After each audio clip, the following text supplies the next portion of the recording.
My first impressions was just a deep sense of gratitude and thanksgiving. To be elected by your peers is a great honor. And so I know that there are very many gifted and capable leaders from throughout the jurisdiction. And so to be conferred the honor of being an Episcopal leader is a very humbling experience. My other impression was that, my parents are here, my mom and my dad, and, I thank God for good Christian education and discipling. She was my Sunday school teacher, so I like to think that a lot of the lessons that she taught me in Sunday school stuck, but it wasn't just what I learned in Sunday school, it was the witness of their lives, so I'm grateful for that. I'm also grateful for the presence of my family who's with me here now. So, and of course my wife, who has been very gracious and extremely supportive throughout all this process. We've been having these conversations now for several years. And as 2013 rolled around, we had another conversation, and she said, if you feel called to do this, I will support you in that. And so just grateful for her willingness to offer herself also for this office. And of course our Rio, Texas conference, our brand new Rio, Texas conference, I'm grateful for them and for the support and the endorsement I received from them. So, yeah. Yes, sir. At what point did becoming a bishop enter your thought process? How long ago? I like to talk about it in terms of it's been a long discernment process. Being an Episcopal leader was not something that was on my plan in my planning, but throughout the years, various people have at various times said to me, all the way from when I began seminary to my first appointment, to my internship, to my first appointment, second, says, one day this may happen. And so I think of it as drops in a sponge. The first 100 drops are really insignificant, but after a while the sponge gets heavy with water, and so it becomes saturated. And so it was the affirmations of many people that I've been in relationship with over the years that has led me to say, well, if other people see these gifts and graces in me, maybe God is asking me to offer myself for this position. So it wasn't a planning of at this time I'll do that. It was just my own sense of discernment whether this was the appropriate time or not, and then also trusting that the discernment of the delegations as they interviewed the candidates was ultimately where the Spirit was going to be at work. So I've been at peace with whatever the outcome was, because we have a lot of work to do, whether it's at the local church or at the conference level, district or wherever. So it has been a long season of discernment. Yeah. Quite a birthday present also. And then, right, yes, 2 days. But when my delegation of the former Rio Grande Conference elected me as a delegate to General Conference, that was their doing. And so I've been intentional to not interfere in the process, but just allow the people to do this. And so I've just offered myself and opened myself to where the journey leads.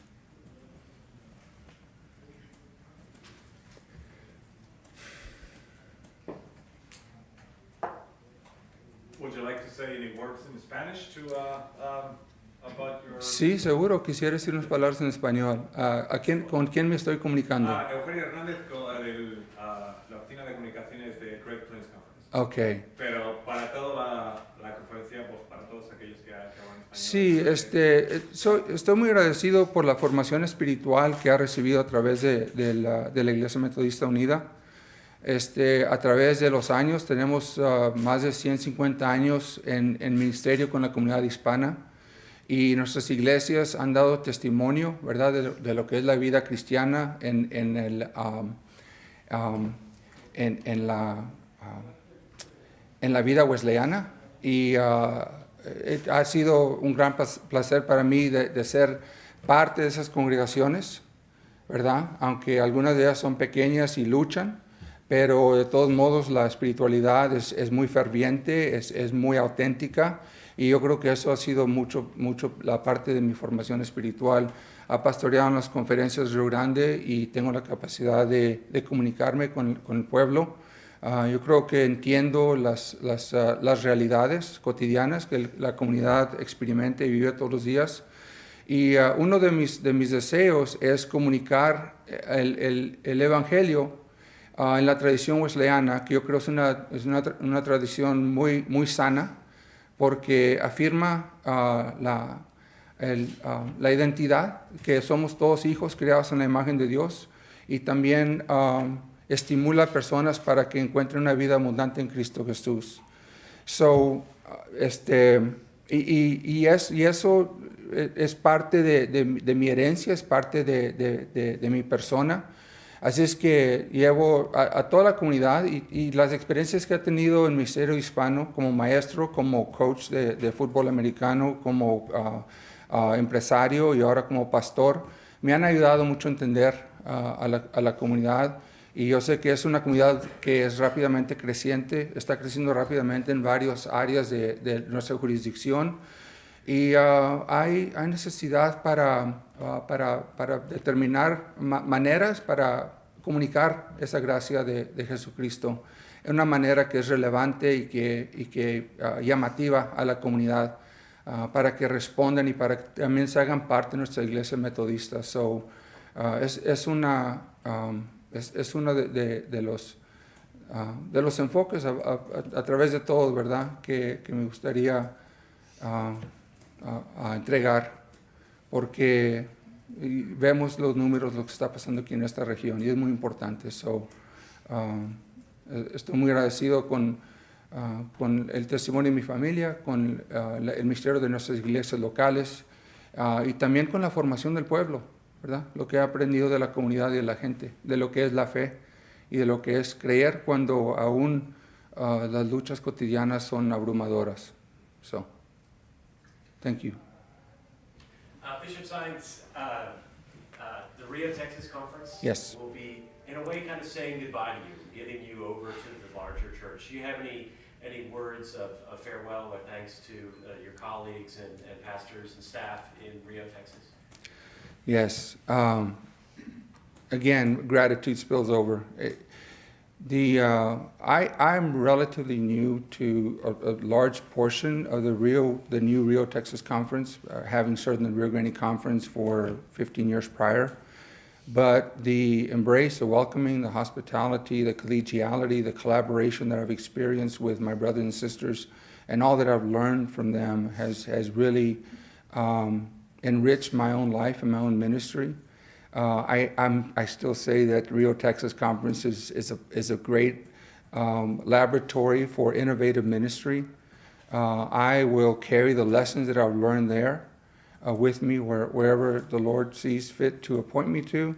I'm very appreciative to all of the words of affirmation and support that I receive from so many people, from so many different areas of our conference throughout this whole process. And my wife and I have experienced the lift of their prayers and their hopes for us and also for the church.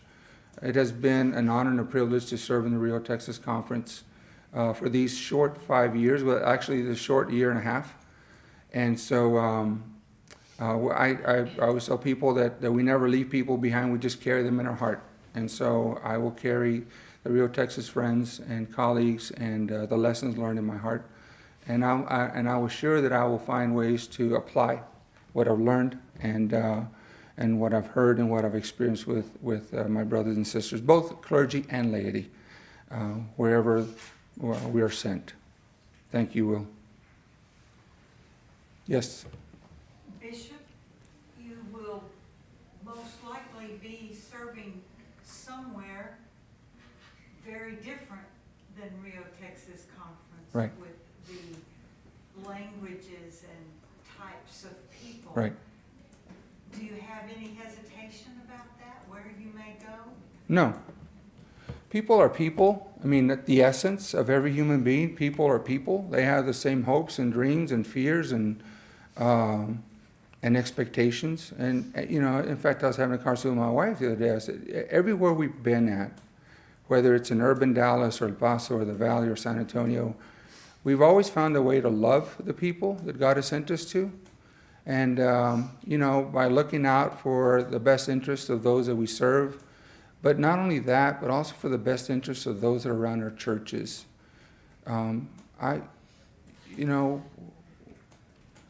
I've worked in different contexts, different cross-cultural contexts at different times.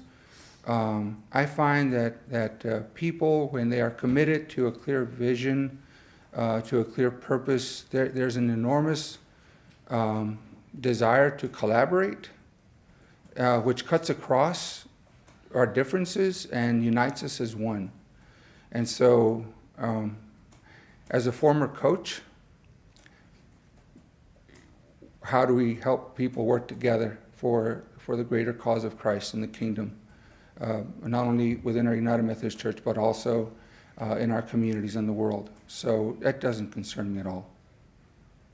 Thanks for the question, though. Has it sunk in on you that you are first elected in our jurisdiction and you are Hispanic? And that's One of a the things. milestone for our jurisdiction. One of the things that I was very clear about with my spouse and my family and the jurisdiction was, I do not want to be elected because I'm an Hispanic. I would rather be elected because I'm an effective bishop who happens to be Hispanic. I don't think that's helpful. We're Episcopal leaders for all peoples. And I've been very clear about that with myself. And I've even had conversations with people and said, if the only reason you feel led to cast your ballot for me is because of my ethnicity, then give it to somebody else. But if you think that I can be an effective leader and I have the gifts and graces for the office, then and you discern that I am that person, then cast your vote in that direction. So I think it's a added benefit. It's like a special option package, but that's not. It's like when you get an automobile and it's got a special feature on it. So, but every leader, every person has got this special thing that they know how to do well. And the question is, what of it transfers and is applicable and what is not? And so in my heart, it's an added value that I am Hispanic and that I do live in 2 worlds or 3 worlds, and I can do that easily, traverse from one to the other, and understand different perspectives, different peoples, different concerns, and then be able to mediate that and find a way forward. So I think it's we say that people like us live on the hyphen. We live in the middle of 2 worlds or 3, and I think that gives us a unique. And I think that's the leadership that is needed for the 21st century. As we look to reach people that are different than us, how then do we raise up leaders that have that cultural comfortability to be present and to be among others? Yes, sir. Perhaps your wife or family might want to chip in on this. What do you think are the unique qualities that you bring to this job? I asked some people to kind of name some of the things, and one of the things that they've said is that I'm forward-looking. I'm a realist. I see what the situation is. Make sure that we get the right assessment and diagnostic of what it is. Get people around to say this is what I'm sensing needs to be done, and then once we get a clear idea, then how can we lead not just to the point of transformation, but the transitional processes that are needed for that transformation to take effect. So I think I'm also comfortable in complex situations and ambiguous situations, and in what I learned to it is known as a VUCA world, a volatile, uncertain, chaotic, and ambiguous world. I feel comfortable with that in those contexts, and so. And plus, also there's a lot of good people that have the same heart and the same passion, the same desire. So that and just trusting that God has uniquely gifted and equipped people in special ways. And how do we discern what those gifts are, and then help activate them for the purpose and cause of Christ? So I don't know. I'm pretty perseverant, also, and determined.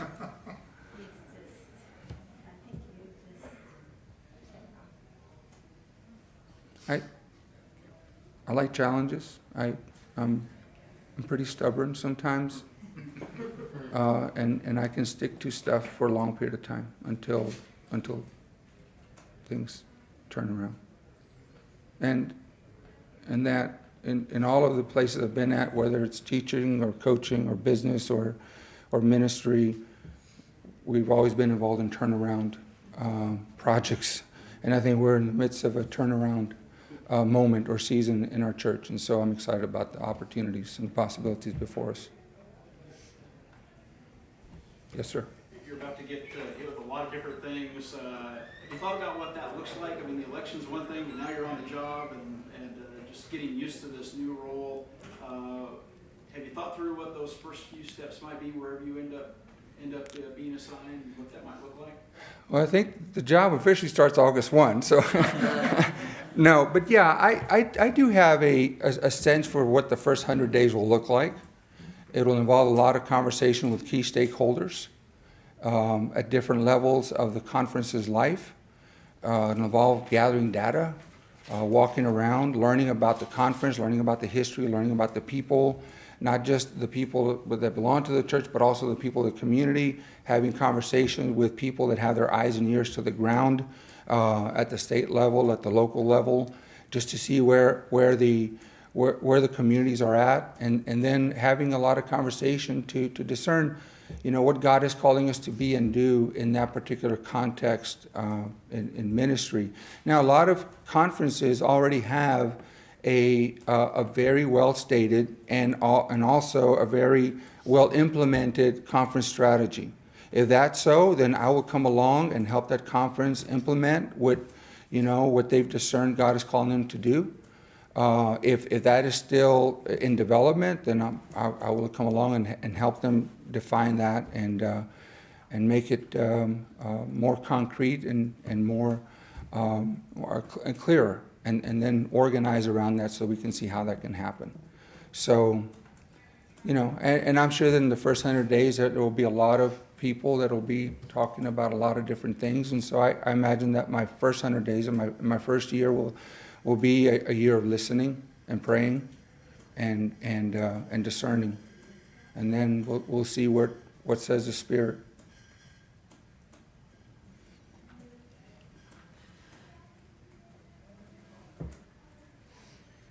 Anything else? I have one more question of you. Would you tell us a little bit about your calling to become clergy? Not to become bishop, but you Sure, decided sure. to be a preacher. Yeah, I think my calling came when I was 17 years old. I was at a Fellowship of Christian Athletes convention, national convention in Estes Park, Colorado. And, one of the things that really, and I grew up in the church. I'm a lifelong United Methodist. My mother's third generation, and my dad still teaches Sunday school since 1960. He teaches,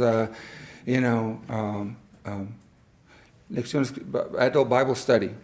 And, my mom was my Sunday school teacher and my VBS teacher and my Christmas program and all that kind of stuff. So, so I'm deeply rooted in the church. But church was church. But it became real to me when I was 17, when I heard the testimony of this exchange student from Africa who asked for a prayer of all of us 1,500 gathered there because he was returning back to his country as a Christian. and the tribe that he was from was not accepting of Christians. And so he prayed he asked us to pray for his safety and well-being, and that God would give him grace when he returned. And as a 17-year-old listening to an 18-year-old talk about his willingness to live and or lose his life for Christ, that made an impression on me. That brought it home. And I was there, and I said, at 17, I said, I don't know what all this is about, Lord, but if I give my life to you, and whatever that means, in my most sophisticated way I could. And that journey began then. When I finished college, my wife and I returned to our hometown. I was teaching and coaching, and I got very much involved in the life of the local church. I was involved, again, with the Fellowship of Christian Athletes. I was involved in youth ministry. I did a little bit of lay preaching, home Bible studies. I had a pastor that encouraged that. And so, that call came, and I did that. At around my late 20s, I started thinking that I was not quite giving God my all. And so I had this sense of I felt a call, but God was expecting more from me. And at one of our annual conferences, I went to our annual conference, and I got there at 12 o'clock because I was working. And when I got there, I heard that the preacher, Reverend Josue Gonzalez, had preached and suffered a heart attack after he preached, and he died. So when this was in 1990 or so. So the annual conference was very somber. And of course, you hear the statistics report, the church is dying, we're losing members, everybody's leaving. And I was like, why is the church dying? And we have the greatest message in the world. And so that always bothered me as a layperson to go to annual conference and hear all the statistical reports. And I'll never forget, I wanted to get back home, and I was at the back of the sanctuary at Georgetown, ready for the communion service to be over. It was the worst worship service you could ever. The music was off, the spirit was down. It was depressing. And so I was sitting on the back, and right there, one of the pastors walked in, and he said, "The fields are ripe for the harvest, but the laborers are few. Pray that the Lord send laborers into the fields." And I'm not lying to you. I felt something grab me from my shirt and want to yank me off of my chair, my pew. And I said, "Oh, no. I am perfectly fine where I'm at. I've got my business. I've got my family. I've got my home. I got all the comfort." And I said, "No." And so 3 years later, it's another story. But that call came again in a very powerful way. And this time, my wife and I, we had a business, and I was going to be an attorney. And the call was then, "I want you to be an attorney for me, but argue my case before the people." And so that was a call. So I went home and I told her, I said, "Guess what? I'm not going to go to law school. I'm going to go to seminary." And within 90 days, we sold our business, closed it out, and I was at seminary 3 months later with Billy Abraham's The Philosophy of Theology, wondering how in the world did I get here. So I mean, this has not been planned. It has not been planned at all. It's an adventure of no return. And so, I don't know, I guess it's been a journey of discernment. And it's deepened, it's grown, it's gotten bigger. One of the things I always ask myself is people sit at airports, and I see all kinds of people, I say, how is it that God can love everybody? And my love is so small in comparison, because my love has limits and boundaries and conditions, and yet God's love is vast. And I say, give me that love. And so that's my prayer. That needs to happen more. We are more together than we are alone. I think that proves out in our own connectional system that a collective number of churches can do more than one individual church can. And I think there's some issues that require a concerted effort by the communities of faith that have a good word for people that are wanting to hear a word of hope and life. And so, for example, in Dallas, I know that Bishop Mike McKee is speaking with the Catholic bishop to talk about what is their approach to the aftermath of the shootings. And so we have a lot of opportunities to unify, but those relationships have got to be built intentionally over time so that when the time demands it, we already have those relationships built so that we can work together. So, yeah, I'm sure that the predecessors have already made a lot of inroads into the communities and with the spiritual leaders and the community leaders. And so it's just a matter of determining where the networks are in their development and then stepping into that and maybe creating some new ones. Bishop, thank you very much for your time. Thank you so Can we much. get a photo of your whole family? Sure. So let me introduce everybody in case you're wondering. This is my dad, Ruben Sr. He retired as a public school administrator after 52 years. My mom, former school teacher. This is my wife, Maria Antonieta Maya Saenz, high school sweetheart. So that's Isaac there at the back. Isaac is 20 years old. He's at the University of Texas at Arlington.